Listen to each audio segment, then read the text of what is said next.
Is it frozen for you too? Yeah, it was. It was. Wow. That's gone into the front of the episode. Hey guys, welcome back to our review of Space Squad versus Kyuranger, or whatever the hell this thing is called. It's right in the title. As always, I'm your host, the President Stratos. Here with me today we have Cinder Blaze And Makotoa. Dude, it's Toku Week! So once again, this week we're going to be covering a lot of Lupat stuff at the end of Lupat and, you know, all that stuff. But hey, yeah, we just got done watching this movie. And I feel like we're of the same mind here. For its bad plot, it was really just a fun time to watch. Except for the lens flares. Could have done. Oh yeah, that was kind of like 90% less of that. Oh yeah.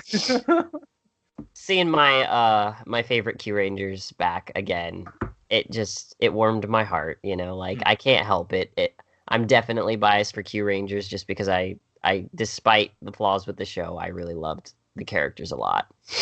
So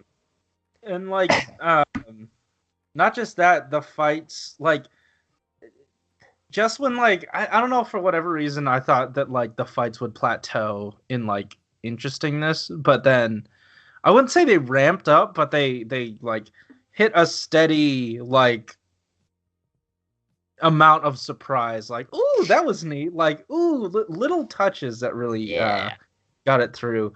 And, as he usually does, Sakamoto managed to, like, fit in, I believe, all of the power-ups. I think like most of them. Like Kyuranger didn't really have too many power-ups. I think he like Koguma Sky Blue and maybe I know like Stinger's like unicorn form probably didn't like. It was there. Like, yeah, his arm. Like yeah, it was like there, but I guess it didn't like really show it off.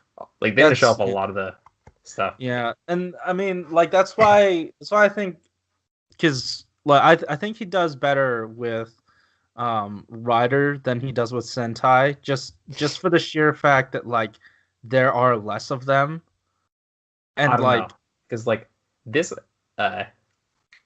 movie actually impressed me because like he balanced like all 9 Kyurangers like a fair amount. He gave little screen time to the ones that we didn't really need to see all too much, but, like Black and Sky Blue, like they were incredibly irrelevant, and they gave enough fan service for the fans of the other characters. Like even Garo showed up and did what he had to do. Yeah, he did his flips, and that's all you needed, bro. Yeah, that's he did the flip backs. He did the flip backs. Yeah. You know.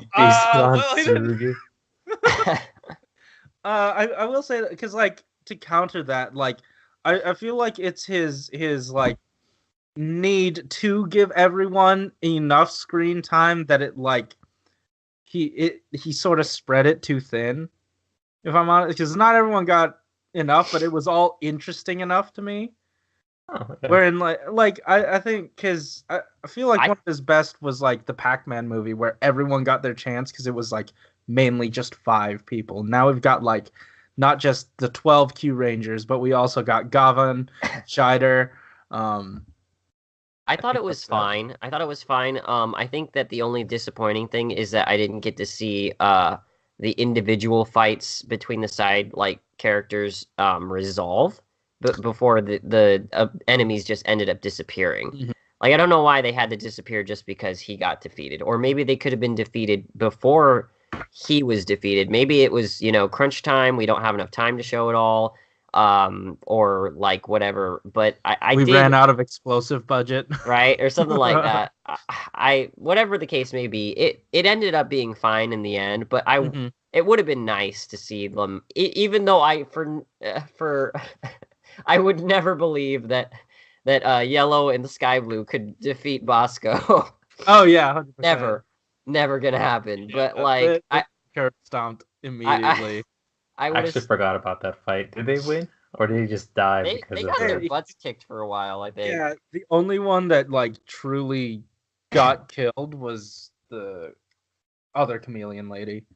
Oh yeah, which I really like that subplot. Yeah, I mean, like every time I think about like I don't know, just anytime Sakamoto shoots scenes with just any woman in general. I'm reminded of the of that interview he gave where like that one cast member girl was like, yeah, you could hear the director's love calls. You could just feel them. And like I still to this day I have no idea what that means. You can go check it out on I think the Tokusatsu Network's like channel. It was for Stinger's movie. The girl said something about the director's love calls, and What? I don't understand. Is that like after he says cut, he's like, oh bravo, like like know, he's like, so good in that. All that angle is just like that kind of thing. I don't know, man, because like he has a track record of making sure that all the girls have like kicking scenes with short skirts. Yeah. And yeah. The best thing about it is like then the fight scenes, they're like unnecessary cuts where we're just like looking at their legs. Yeah, 100%. Like, it's pretty funny. Is this a complaint? It's a critique. It is something we noticed, and like come on, dude. Like the thing is like it's incredibly invasive, but it's funny because it's like forced in your face. Yeah. Like we get it, man. It's your fetish, okay? We got it. Yeah, we get it. Yeah. But outside, yeah, honestly, it's just a lot of fun. Scheider gets a little Shafted. well, no, not shafted. He gets a little like Too much. a little too handsy, but outside of that, I don't know. It's pretty good. It's a good time. Anytime they kept the jokes going, so that was nice. Yeah. Because of it. Every time he was in the scene, like the only time I thought that it was a little bit forced was when Hammy was having that moment with the other chameleon lady, and Hammy was on the brink of tears again. And then he comes in and is like, hey, girls, don't fight over me. Yeah. Like, I was like, man, she was about to cry for real this time. Like, I know she never does, but I was at least almost fooled. She would. Then you had to come in with the joke. Yeah. I will say, like, the weakest part of a lot of the Space Squad movies is the Space Squad aspect. Like, I feel like it doesn't matter. You could have done this movie without the Space Squad, and you would have been just fine. You would have been A-okay. I do like the acting chops that they supply. That's true. Like I do like that point. That's you all. Said it. You said it at the beginning, like both of you. It was like he walked in, he said Lucky's line way better than he ever could have, and then we just started off the movie. Yeah. Go ahead and watch that watch along. You get to do the thing. It's a good time. Yeah.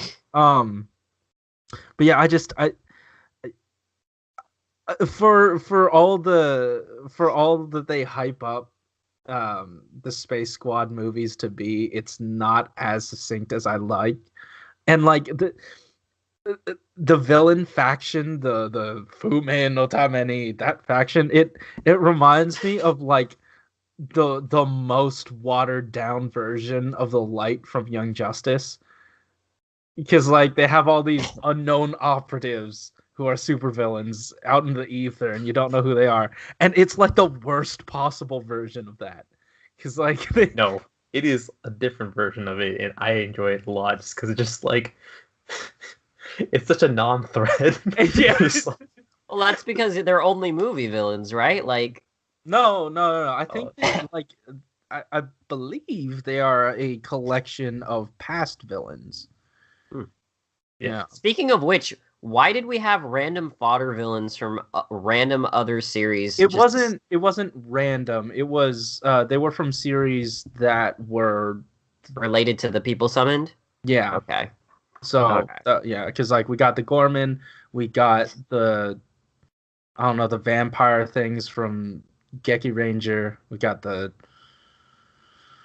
rest of them. I don't think anybody cares. Yeah. Yeah. All those guys are in there. Yeah. But yeah, if you haven't watched it, It's a good time. Story doesn't matter. Just turn your brain off and enjoy it. What are you doing? That was, like Hammy was one of the characters who probably got the least amount of character development in the show. So, in a sense, this is her little character arc. But like, is it though?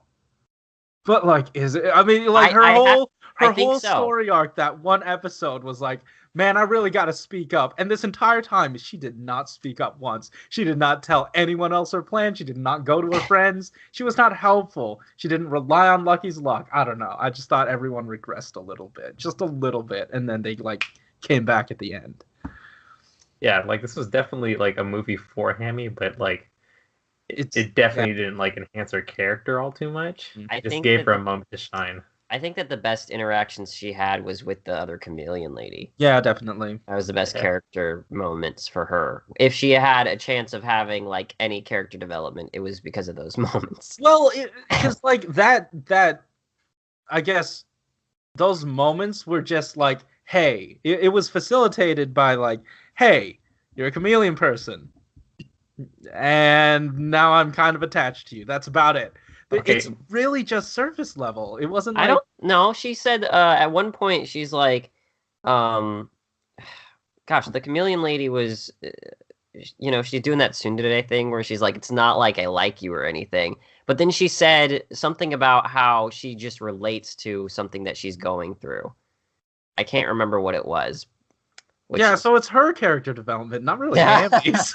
Like, no, seriously. Actually, it did feel like whoever actually cared about that character was probably enjoying those scenes. Definitely, I guess. I mean, like, haven't seen Kyuranger yet, but I hope you had a good time.